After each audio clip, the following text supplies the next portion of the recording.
साथ आपके ऊपर तरह तरह के इल्ज़ाम लगते रहे। मैच फिक्सिंग का इल्ज़ाम लगा, किसने अंडरवर्ल्ड का इल्ज़ाम लगा दिया, लेकिन आप कुछ बोले नहीं। जी, मैं क्लैरिफिकेशन देने की ज़रूरत नहीं थी, क्योंकि ये कोई इल्ज़ाम तो सही है ही नहीं। और जो आप देख रहे हैं कि जो मेरे अगेंस्ट में कोई एजेंसी का कोई केस नहीं है। वहाँ पे जो इंक्वायरी हुई थी वो वन साइडेड इंक्वायरी।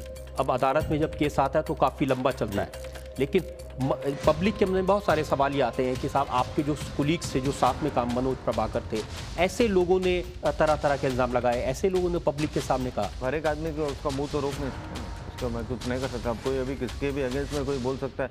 आज कोई भी आप यहाँ पब्लिक में से भी बोल देगा कि नहीं आपने ऐसा किया, तो अभी तो मैं उतना उसके बारे में सोचता भी नहीं हूँ।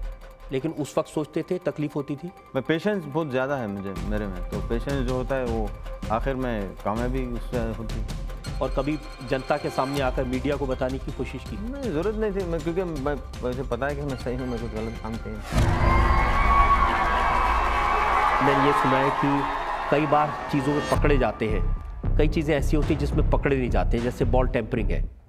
पहली बात तो ये है कि जो पकड़ा जाए वही चोर होता है, जो ना पकड़ा जाए वो तो होता है नहीं। आप करी नहीं है या आप पकड़े नहीं गए करते हुए? जो भी आप समझ लीजिए। उम्मीद करते हैं आशीष आप ना पकड़े जाएं कभी बॉल टेम्परिंग करते हुए। मैं कभी कह ही नहीं है तो मैं पकड़ा जाऊंगा ही नहीं। आशीष, जब कोई क्रिकेटर मिलता है तो उससे पूछते हैं कि आपने आखिरी मैच कहाँ खेला, कैसा खेला, अगला मैच कहाँ खेलेंगे। मैंने सुना आपसे जब मिलता है कोई पूछते हैं आप कौन से हॉस्पिटल से आ रहे हो। कंपेयर टू अदर्स मेरे को थोड़ी इंजरी ज़्यादा हुई है। आई होप कि अब आगे ऐसा दोबारा कोशिश करूंगा नहीं होगा। मेरे हाथ में नहीं है, मेरे हाथ में सिर्फ है कि मेहनत करना। और अब जैसा मैंने बोला, फास्ट बॉलिंग एक स्ट्रेसफुल जॉब है, तो उसमें तो ये सब चलता रहता है। लेकिन फास्ट बॉलर्स तो और भी हैं आशीष।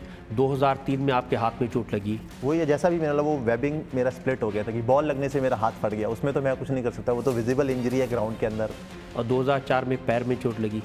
वो भी जैसा 2005 में कमर में चोट लगी। वही चोट है जो अभी तक, जिसकी वजह से मैं बाहर हूँ। अब कोई हिस्सा ऐसा बचा है जहाँ चोट न लगी हो?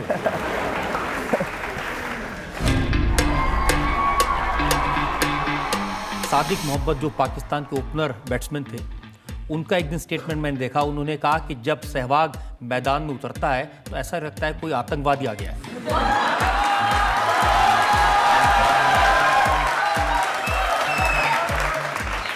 देखिए, मतलब ऐसे प्रकार के कमेंट्स बहुत सुनने को मिले, लेकिन ये आतंकवादी वाला कभी नहीं मिला।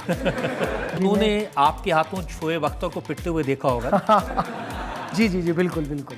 वो मुझसे तंग भी हो गए पाकिस्तान, क्योंकि मेरा बैटिंग एवरेज अगर सिर्फ पाकिस्तान देश को निकाले तो शायद 90 या 100 का होगा टेस्ट मैचेस में। तो शायद इसलिए भी उन्होंने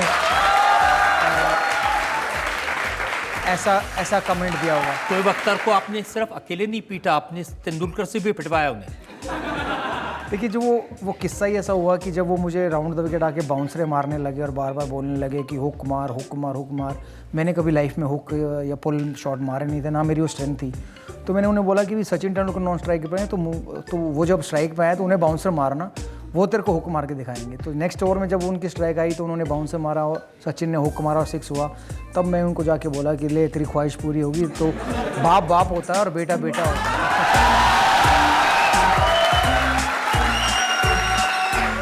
लेकिन आप उल्टा क्यों बोलते हैं? शोएब अख्तर की लाहौर में आप पिटाई कर रहे थे, एक के बाद उनकी गेंदों पर चौके छक्के मार रहे थे, फिर आप उनको कहते हैं कि तू बॉलिंग कर रहा है या भीख मांग रहा है?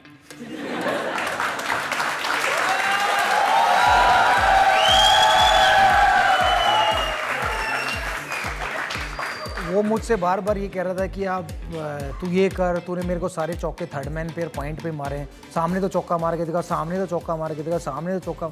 तो मैं उसको बोला भाई तू बॉलिंग कर रहा है कि तू भीख मांग रहा है?